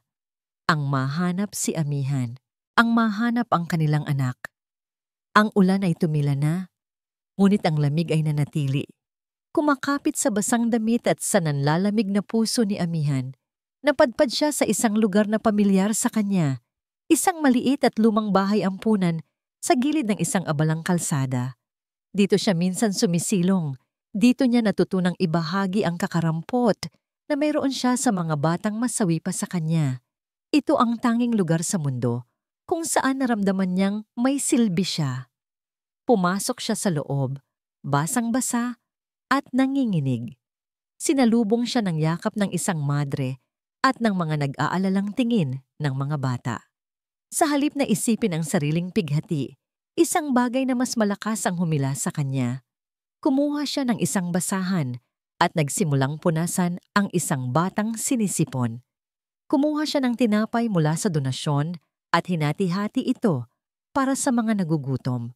Sa pag-aalaga sa kanila, pansamantala niyang nakalimutan ang sarili niyang sakit. Dito, sa gitna ng kawalan, nahanap niya ang isang layunin. Ang sasakyan ni Luntian ay tila isang bala na humahawi sa trapiko ng syudad. Sa tabi niya, nakaupo si Hiraya. Ang mga kamay ay mahigpit na magkahawak sa ibabaw ng kanyang kandungan. Sa unang pagkakataon, sa loob ng isang dekada, iisa ang tibok ng kanilang mga puso. Iisa ang kanilang layunin. Ang makita ang kanilang anak. Bawat parke, bawat simbahan, bawat madilim na eskinita ay kanilang sinuyod. Bawat oras na lumilipas na wala silang nakikita ay isang karayom na tumutusok sa kanilang pag-asa. Luntian, paano kung huli na tayo? Basag na tanong ni Hiraya, ang mukha ay basang-basa na sa luha. Hinawakan ni Luntian ang kamay ng kanyang asawa. Hindi, mariin niyang sabi. Sinusubukang maging matatag para sa kanilang dalawa. Hindi ako titigil. Hindi tayo titigil hanggat hindi natin siya nahahanap. Isang tawag mula kay Manang Fe ang nagbigay sa kanila ng bagong direksyon. Naalala ng matanda na minsan ay nabanggit ni Amihan ang isang ampunan kung saan ito madalas tumutulong. Agad nilang pinuntahan ang lugar. Isang maliit at lumang gusali. Isang lugar na malayong malayo sa karangyaan ng Villa Hiraya. Huminto ang sasakyan sa tapat. Ang puso nilang dalawa ay tila gustong kumawala sa kanilang mga dibdib. Bumaba si Luntian at mabilis na binuksan ang pinto para kay Hiraya. Inalalayan niya itong makasakay sa wheelchair. Sabay silang pumasok sa loob. Ang bumungad sa kanila ay isang silid na puno ng mga bata.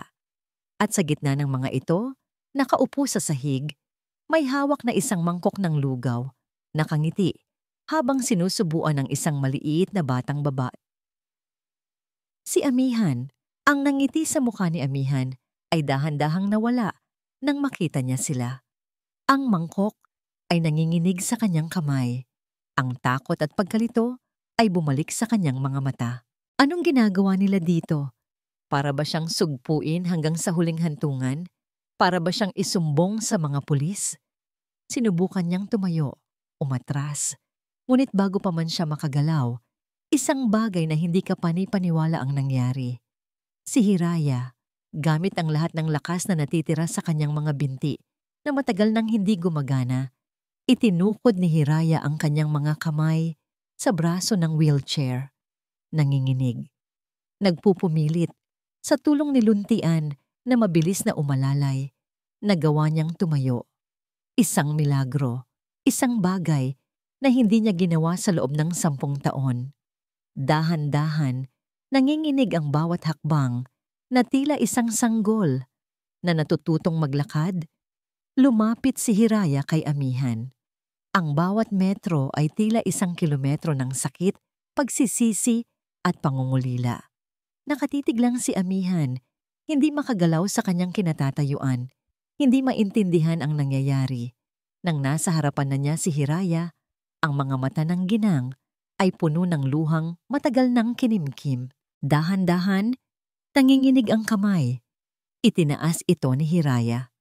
Hindi para saktan siya, hindi para itulak siya. Marahan nitong hinawi ang basang buhok na nakatabing sa mukha ni Amihan. Hinaplos nito ang kanyang pisngi. At pagkatapos, ang mga daliri nito ay dahan-dahang gumapang patungo sa likod ng kanyang tenga. Nang maramdaman ng dulo ng daliri ni Hiraya ang maliit at pamilyar na marka, ang balat na hugis bituin, isang hagulgol ang kumawala mula sa kanyang lalamunan. Isang hagulgol na naglalaman ng 10 taon ng sakit, 10 taon ng paghahanap, 10 taon ng kawalan. Anak! Isang salita lang. Ngunit sa isang salitang iyon, ang buong mundo ni Amihan ay nagbago. Diwa, anak ko. Humahagulgol na, sabi ni Hiraya. Niyakap ang naguguluhang dalaga. Patawarin mo ako, anak. Patawarin mo si Mama. Si Amihan ay nakatayo lang na parang isang estatwa, hindi maintindihan ng init ng yakap. Ang bigat ng mga luhang bumabasa sa kanyang balikat. Mama? Anak? Diwa? Ang kanyang pangalan ay Amihan. Isang pulubi, isang magnanakaw. Lumapit si Luntian. Ang kanyang mukha ay isa ring agos ng luha at pagsisisi. Totoo ang lahat, Amihan, sabi niya. Ang boses ay basag. Ikaw ang anak namin. Ang anak naming matagal nang nawawala. At doon, lahat ng lihim ay ibinuhos. Ang kwento ng postpartum depression ni Hiraya, ang takot nito sa paghuhusga, kaya't iniwan niya ang kanyang sanggol sa simbahan sa pag-asang may mas mabuting pamilyang aruga dito. Ang kwento ng malagim na aksidente pagkatapos na resulta ng kanilang pag-aaway dahil sa pagkawala ng bata, isang sikretong pasan-pasan ni Luntian sa loob ng isang dekada, sinisisi ang sarili sa kapansanan ng kanyang asawa. Ang kwento ng isang pamilyang winasak ng trahedya, ng takot at ng mga lihim. Nakinig si Amihan sa lahat. Ang bawat salita ay isang piraso ng isang buhay na hindi niya alam na sa kanya pala. Ang lahat ng tanong niya tungkol sa kanyang pagkatao, ang lahat ng kanyang pangungulila sa isang pamilyang hindi niya nakilala ay nasasagot na ngayon. Ang galit na dapat sana'y naramdaman niya ay hindi dumating. Ang naroon lang ay isang matinding pagkaunawa. Nakita niya ang sakit sa mga mata ng babaeng yung mayakap sa kanya, ang lalim ng pagsisisi sa boses ng lalaking nasa harap niya. Sila rin ay mga biktima ng nakaraan. At sa wakas, bumigay na rin siya. Ang pader na matagal niyang itinayo sa paligid ng kanyang puso ay tuluyan ng gumuho. Niyakap niya pabalik si Hiraya at sa unang pagkakataon, umiyak siya hindi dahil sa sakit, kundi dahil sa isang emosyong ngayon niya lang naramdaman. Ang pakiramdam ng pagiging buo. Ang tatlo, sa gitna ng isang maliit na ampunan, sa harap ng mga batang ulila, ay nag-iyakan. Isang pag-iyak na naghugas sa lahat ng kasalanan, naghilom sa lahat ng sugat, at nagdugtong sa mga pusong matagal nang basag. Ang kanilang pagiging pamilya ay nagsimula hindi sa dugo, kundi sa kapatawaran. Habang magkakayakap sila, napatingin si Amihan, si Diwa, sa mga batang nakapaligid sa kanila, mga matang puno ng pagtataka. Naalala niya ang sarili niya sa kanila. Ang kanyang nakaraan. Humiwalay siya ng bahagya sa yakap at tumingin sa kanyang mga tunay na magulang. Ang kanyang mga mata ay hindi na nagpapakita ng takot, kundi ng isang bagong natagpuang lakas at kalinawan. Paano naman po sila? Tanong niya. Ang boses ay mahinahon, ngunit may bigat. Itinuro niya ang mga bata. Kung uuwi po ako sa inyo, paano naman po ang pamilya ko dito? Ang tanong na yon ang sumampal sa katotohanan, kina Luntian at Hiraya. Ang kanilang pagiging buo ay hindi dapat mga hulugan ng pag-iwan sa iba. Ang kanilang bagong simula ay kailangang maging simula rin para sa iba. Lumipas ang ilang buwan. Ang Villa Hiraya, na dati isang malamig na mansyon na puno ng mga anino at bulungan, ay nagbago. Ang mga bintana ay lagi nang bukas, hinahayaang pumasok ang sikat ng araw at ang sariwang hangin mula sa hardin. Ang katahimikan ay napalitan na ng mga mahihinang tawa, ng tunog ng mga kubyertos tuwing sabay-sabay silang kumakain, at ng mga kwentuhang tumatagal hanggang gabi. Ang pagbabago ay hindi naging madali. May mga araw na tahimik kung saan ang bigat ng nakaraan ay bumabalik. Ngunit sa pagkakataong ito, hindi na nila ito tinatakasan. Pinag-uusapan nila ito. Si Amihan, na ngayon ay unti-unti nang nasasanay na tawaging diwa ng kanyang mga magulang, ay natutong magtiwala muli. Ang bawat araw ay isang pagtuklas sa buhay na dapat sanay sa kanya. Ang lambot ng kama, ang sarap ng pagkain, ang init ng pagmamahal ng isang pamilya. Isang hapon, habang naglalakad sila sa hardin, si Hiraya ay nakatayo mula sa kanyang wheelchair, nakakapit sa braso ni Luntian. Nakakagawa na siya ng maliliit at mababagal na hakbang. Ito ay isang uri ng therapy na hindi kayang ibigay ng sinumang doktor. Ang therapy ng pag-asa. Diwa anak, sabi ni Hiraya, ang boses ay puno ng init. Naalala mo ba nung una kitang narinig na kumanta? Tumango si Diwa. Opo, Ima, ikinagalit niyo po. Isang malungkot na ngiti ang sumilay sa labi ni Hiraya. Natakot ako. Dahil ang kantang iyon ang tangi kong paraan para manatili kang buhay sa puso ko. Nang marinig ko sa'yo, inakala kong pinaglalaruan ako ng tadhana. Ang tadhana pala ay may mas magandang plano, sabi ni Luntian, hinahaplos ang buhok ng kanyang asawa. Sa mga mata niya, ang pagsisisi ay naroon pa rin, ngunit nababalutan na ito ngayon ng malalim na pagmamahal at pasasalamat. Ang usapin tungkol kay Helena ay masilan. Ipinagtapat ni Luntian ang lahat. Sa huli, napagdesisyonan nilang ipadala ito sa ibang bansa, sa isang probinsya kung saan malayo ito sa impluwensya ng pera at kapangyarihan, upang harapin ang sarili at matuto mula sa kanyang mga pagkakamali. Hindi ito pagpaparusa, kundi isang pag-asang balang araw. Ang paghilom ay maaari ring maganap para sa kanya. Ngunit ang pinakamalaking pagbabago sa Villa Hiraya ay hindi lamang ang pagbabalik ni Diwa. Isang araw, dumating ang isang sasakyan. Mula dito ay bumaba ang isang madre, at kasama nito ay isang batang babae na may malalaki at maniningning na mga mata. Mahigpit na hawak ang laylayan ng damit ng madre. Si Sinag, ang batang sinusubuan ni Diwa ng lugaw noong araw na matagpuan siya. Sinalubong siya ni Diwa ng isang mahigpit na yakap. Sinag, welcome sa bago mong tahanan. Ang tanong ni Diwa sa ampunan, paano naman po sila, ay hindi nakalimutan. Bilang sagot, sina Luntian at Hiraya ay naging mga pangunahing benefactor ng ampunan. At higit pa roon, ginawa nila ang isang bagay na nagpatunay sa kanilang pagbabago. Formal nilang inampon si Sinag. Hindi man kita kadugo, pero mula ngayon, anak na rin kita. Sabi ni Hiraya kay Sinag habang pinupunasan ng isang munting luha sa pisngi ng bata. Naging magkapatid sila, isang pamilyang binuo hindi lamang ng dugo at kapatawaran, kundi pati na rin ng pagpili, ang pagpiling buksan ng kanilang puso at tahanan para sa isang batang nangangailangan din ng pagmamahal. Isang gabi, habang nag-aaral si Diwa sa library, pumasok si Luntian. May dala itong isang maliit at eleganteng kahon. Para sa'yo, sabi niya. Binuksan ito ni Diwa. Sa loob, nakalatag sa malambot na seda, ay ang kumikinang na kwintas na diamante. Ang kwintas na naging simula ng lahat ng sakit. Hindi ko po ito matatanggap pa, sabi niya. Dahan-dahang isinasara ang kahon.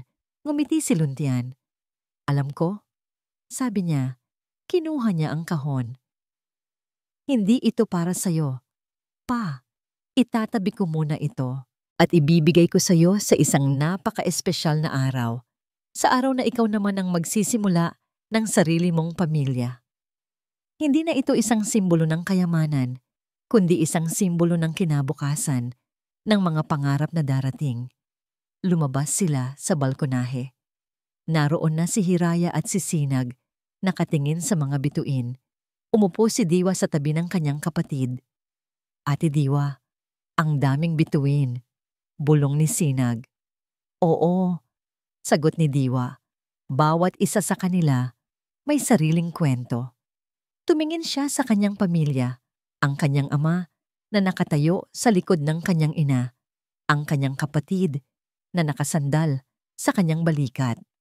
Tumingin siya sa hardin kung saan siya unang natagpuan, isang pulubing walang pangalan. Ngayon, alam na niya ang kanyang pangalan, Diwa. At higit sa lahat, alam na niya kung nasaan ang kanyang tahanan. Ang panahon ay nagpatuloy sa paglipas. Ang bawat araw sa Villa Hiraya ay isang tahimik na pagdiriwang ng mga pangalawang pagkakataon. Ang mga sugat ng nakaraan ay hindi ganap na naglaho. Mananatili itong mga pilat, mga paalala ng sakit na kanilang pinagdaanan. Ngunit hindi na ito kumikirot. Ang mga pilat na yon ang naging pundasyon ng kanilang mas matatag na pamilya. Si Diwa, gamit ang yaman at impluwensya na ngayon ay sa kanya, ay itinayo ang Hiraya Foundation, isang organisasyong tumutulong sa mga batang lansangan. Nagbibigay sa kanila ng pagkain, tirahan at edukasyon. Ang pangalan ng kanyang ina, na dating sumisimbolo sa nawalang pag-asa, ay isa na ngayong sagisag ng bagong simula para sa daan-daang bata. Bawat ngiti at bawat pangarap na kanyang natutulungang buuin ay isang paraan ng paghilom sa sarili niyang nakaraan. Si Hiraya, sa tulong ng walang sawang pag-aalaga ni Luntian at ng inspirasyong bigay ng kanyang mga anak, ay nagawang makalakad ng mas malayo. Isang araw ng Pasko, sa harap ng lahat ng mga bata mula sa pundasyon, naglakad siya mula sa isang dulo ng sala patungo sa kabilang dulo ng walang tulong. Ang palakpakan na sumalubong sa kanya ay mas maningning pa kaysa sa anumang diamante. Ang kanyang paglakad ay isang patunay na walang kapansanang hindi kayang lampasan ng pagmamahal. Si Luntian naman ay natutong maging isang ama at asawa. Binawasan niya ang oras sa opisina at mas maraming oras ang inilaan sa kanyang pamilya. Ang mga dating meeting ay napalitan ng panonood ng pelikula kasama si Sinag. Ang mga business trip ay napalitan ng mga picnic sa hardin kasama si Hiraya. Natuklasan niyang ang tunay na yaman ay hindi nasusukat sa dami ng gusaling na itayo mo, kundi sa tibay ng tahanang iyong binuo para sa iyong mga minamahal. Si Sinag, ang munting sinag ng kanilang pamilya, ay lumaking isang masayahin at matalinong bata. Sa kanya, nakita ni Luntian at Hiraya ang pagkakataong maging mga magulang na dapat sana'y naging sila para kay Diwa noon. Ang bawat tawa ni Sinag ay isang tugon sa bawat luhang pumatak noon. Isang dapit hapon, ang pamilyang Silvestre, Luntian, Hiraya, Diwa at Sinag ay magkakasamang nakaupo sa balkonahe, sa parehong lugar kung saan sila minsang nagmasid sa mga bituin. Pinapanood nila ang dahan-dahang paglubog ng araw. Ang kalangitan ay nag-aagaw ang kulay kahel, rosas at lila. Isang perpektong obra na tila ipininta para sa kanila. Inakbayan ni Luntian si Hiraya na nakasandal ang ulo sa kanyang balikat. Hinawakan ni Diwa ang kamay ni Sinag na masayang nagkukwento tungkol sa kanyang araw sa eskwela. Walang nagsasalita tungkol sa nakaraan, hindi na kailangan. Ang kapayapaan sa sandaling iyon ay sapat ng patunay na napagtagumpayan na nila ito. Ang Villa Hiraya, ang pangalan na dating isang malupit na kabalintunaan, ay isa na ngayong tahanan sa tunay na kahulugan nito. Hindi dahil sa matataas na pader o magagarang kasangkapan, kundi dahil sa mga pusong natutong magpatawad, magmahal, at muling magsimula. Tumingin si Diwa sa hardin sa ibaba, sa mismong lugar kung saan siya bumagsak. Isang pulubing gutom at walang pag-asa. Sino ang mag-aakalang ang pagbagsak na yon ang magiging simula ng kanyang paglipad? Ang tahanan ay hindi pala isang lugar na hinahanap. Ito ay isang pakiramdam. Ang pakiramdam na ikaw ay pag-aari, na ikaw ay tinatanggap, na ikaw ay minamahal ng walang kondisyon. At sa wakas, pagkatapos ng mahabang paglalakbay sa dilim, si Diwa, kasama ang kanyang buong pamilya, ay tuluyan ng nakauwi. At dito nga po nagtatapos ang kwento ng pamilyang Silvestre, isang kwento ng mga pusong nasugatan, ngunit muling nabuo sa pamamagitan ng kapatawaran. Mula sa kaibuturan ng aking puso, maraming salamat sa inyong walang sawang pagsama sa akin sa paglalakbay na ito. Sa bawat kabanatang aking isinusulat, tila kasama ko kayo sa bawat pagpatak ng luha at sa bawat pagsibol ng pag-asa sa buhay ni Diwa, Luntian at Hiraya. Ang kanilang kwento ay hindi lamang isang simpleng salaysay. Ito ay isang paalala na ang bawat isa sa atin, gaano man kabigat ang pinagdaanan, ay may karapatang magmahal at muling maging buo. Naway sa pamamagitan ng kanilang karanasan, maalala natin na ang tunay na tahanan ay hindi palaging isang lugar, kundi isang pakiramdam. Ang pakiramdam na ikaw ay ligtas, tinatanggap, at minamahal. At ang pundasyon ng tahanang iyon ay ang kapatawaran, ang kakayahang magpatawad sa iba, at higit sa lahat, ang kakayahang patawarin ang ating mga sarili. Ngayon, nais ko namang marinig ang inyong boses. Ano ang pinakapumukaw sa inyong damdamin? Anong aral ang inyong baon-baon mula sa kwentong ito? Inaanyayahan ko kayong iwan ang inyong mga saloobin sa comment section sa ibaba. Hanggang sa ating muling pagsasama sa susunod na kwento. Manatili po kayong ligtas at puno ng pag-asa.